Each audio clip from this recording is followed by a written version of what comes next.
Kidlat News Updates. Mga balita ngayon, paglilitis kay Duterte sa ICC sisimulan sa November 30, 2026. Hiling na panibagong fitness review pinagbigyan. Higit 113 million pesos na halaga ng smuggled cigarettes nasabat sa magkahiwalay na operasyon ng Navy sa Sulu at Basilan. Syudad ng Naga idineklarang highly urbanized city.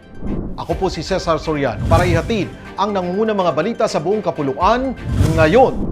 Nakatakdang magsimula sa November 30, 2026 ang paglilitis ng International Criminal Court o ICC laban kay dating Pangulong Rodrigo Duterte kaugnay ng kasong Crimes Against Humanity na may kaugnayan sa kanyang war on drugs noong siya pa ang alkalde ng Davao City at Pangulo ng bansa. Sa ginanap na First Status Conference nitong Mayo 27, sinabi ni ICC Trial Chamber 3 Presiding Judge Joanna Corner na pumayag ang korte sa hiling ng prosekusyon na simulan ang paglilitis sa nasabing petsa.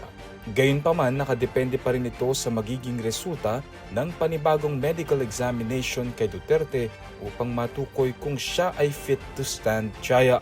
Alinsunod ito sa hiling ng defense team dahil ang naunang pagsusuri ay para lamang umano sa confirmation proceedings. Inaasahan namang tatakbo ang paglilitis 5 araw kada linggo hanggang sa judicial recess ng ICC. Nasabat ng Western Mindanao Naval Command o WMNC ang tinatayang 113.6 milyong pisong halaga ng smuggled cigarettes sa magkahiwalay na law enforcement operations sa Basilan at Sulu. Ayon kay Rear Admiral Constancio Arturo Reyes Jr., commander ng WMNC, unang naharang noong Mayo 23 ang FBC Dragon malapit sa bayan ng Bangingi, Sulu.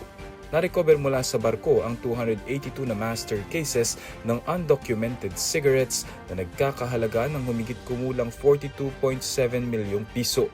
Kinabukasan, Mayo 24, isa pang operasyon ang isinagawa malapit sa Sibago Island sa Haji Muhammad Ajul, Basilan, kung saan naharang ang MB La Paz na may kargang 473 master cases ng undocumented cigarettes na may tinatayang halaga na 70.9 milyong piso. Dahil dito, inaresto ang mga tripulante at sinampahan ng paglabag sa Republic Act 12022 o Anti-Agricultural Economic Sabotage Act, habang dinala na ang mga nasabat na sasakyang pandagat at kontrabando sa Naval Station Romulo Espaldon sa Zamboanga City para sa inventory at documentation bago i-turn over sa Bureau of Customs Port of Zamboanga. Idineklara ni Pangulong Ferdinand Marcos Jr. ang Naga City bilang ika-34 na highly urbanized city o HUC sa bansa matapos nitong matugunan ng income at population requirements sa ilalim ng Local Government Code of 1991. Ilagdaan ang Presidential Proclamation noong Miyerkules, ilang buwan matapos aprubahan ng 15th Sangguniang Panlungsod ang Resolution No. 2026-078 noong Enero 27 upang formal na hilingin ang HUC status ng lungsod. Inanunsyo ni Naga City Mayor Leni Robredo ang deklarasyon kasabay ng paggunita sa ika-68 kaarawan ng kanyang asawa at yumaong dating Mayor Jessie Robredo.